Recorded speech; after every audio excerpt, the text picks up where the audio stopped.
Salam damai sejahtera bagi ibu bapak, saudara-saudari, para pendengar setia program Berita Selamat Jadi Dumah yang dikasihi oleh Tuhan Yesus Kristus. Kita akan mendengarkan perenungan firman Tuhan yang didasari dari kitab Ibrani pasal 10 ayat 24. Demikianlah bunyi firman Tuhan. Dan marilah kita saling memperhatikan supaya kita saling mendorong dalam kasih dan dalam pekerjaan baik. Saudara-saudari yang dikasihi oleh Tuhan Yesus Kristus, dalam keseharian kita, istilah manusia adalah makhluk sosial, bukanlah istilah yang asing. Aristoteles menggunakan istilah zoonpolitikon untuk menerangkan bahwa manusia dikodratkan untuk hidup bermasyarakat dan berinteraksi satu dengan yang lainnya. Sedangkan menurut John Adam Smith, yang menggunakan istilah Homo homini socius, yang berarti manusia menjadi sahabat bagi manusia lainnya. Manusia dalam perannya sebagai makhluk sosial memiliki naluri untuk hidup bersama orang lain, adanya naluri untuk bersikap simpati dan juga empati, adanya naluri untuk tolong-menolong, bahkan juga ada naluri untuk bergantung pada orang lain. Sehingga manusia akan mengalami kesulitan untuk hidup sendiri tanpa adanya orang lain. Saudara-saudari yang terkasih di dalam Tuhan, beberapa tahun belakangan ini, tatanan kehidupan sosial kita mengalami perubahan, dikarenakan interaksi sosial yang terbatas sebagai akibat dari pandemi COVID-19, ataupun juga dikarenakan berbagai alasan lainnya, seperti karena kesibukan pekerjaan sehingga membatasi interaksi kita satu dengan yang lainnya, dan juga alasan lainnya. Dari tatanan kehidupan, makhluk sosial berubah menjadi individualis.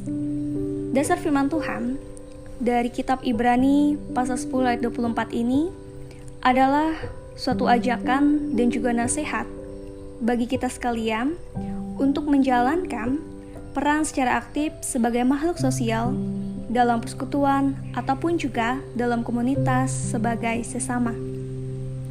Pada saat itu, pengikut Kristus di Ibrani menghadapi berbagai macam persoalan. Mereka menghadapi bahaya kesesatan, adanya penindasan, dicerca, menerima perlakuan yang tidak layak, bahkan juga harta benda yang mereka miliki pun dirampas. Mereka harus bertahan dalam iman, dalam ketekunan, untuk melakukan kehendak Allah.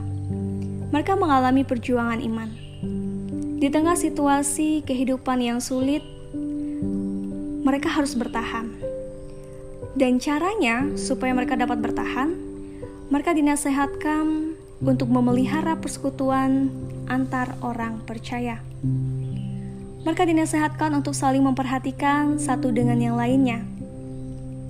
Juga saling memperhatikan bagaimana cara hidup yang dikehendaki oleh Allah.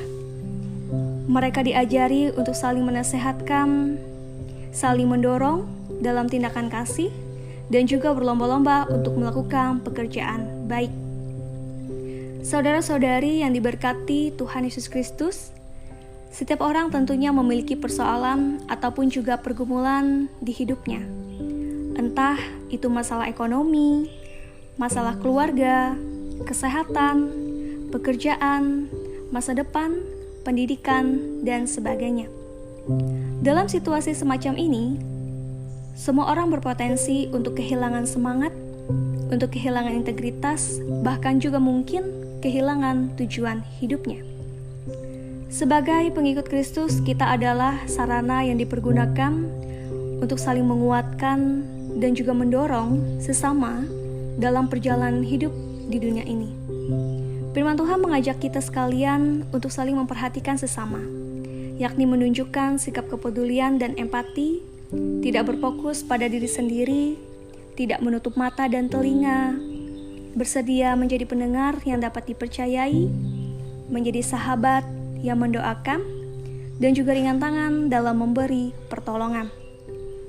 kita juga bertanggung jawab, bukan sekedar untuk memelihara iman kita sendiri, tetapi juga bertanggung jawab untuk turut mendorong sesama kita untuk melakukan hal yang sama, sehingga kasih dan juga pekerjaan baik itu menjadi nyata. Tuhan memberkati kita sekalian. Saudara-saudari yang dikasihi dalam Tuhan, marilah kita pada saat ini merendahkan diri, kita bersatu di dalam doa.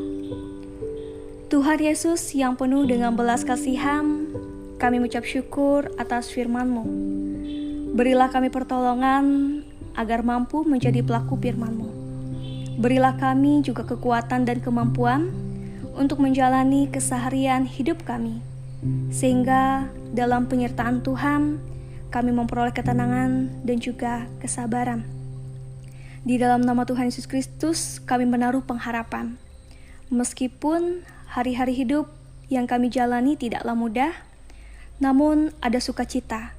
Tuhan yang akan senantiasa menolong dan juga menuntun kami. Di dalam Tuhan Yesus Kristus kami berdoa. Amin.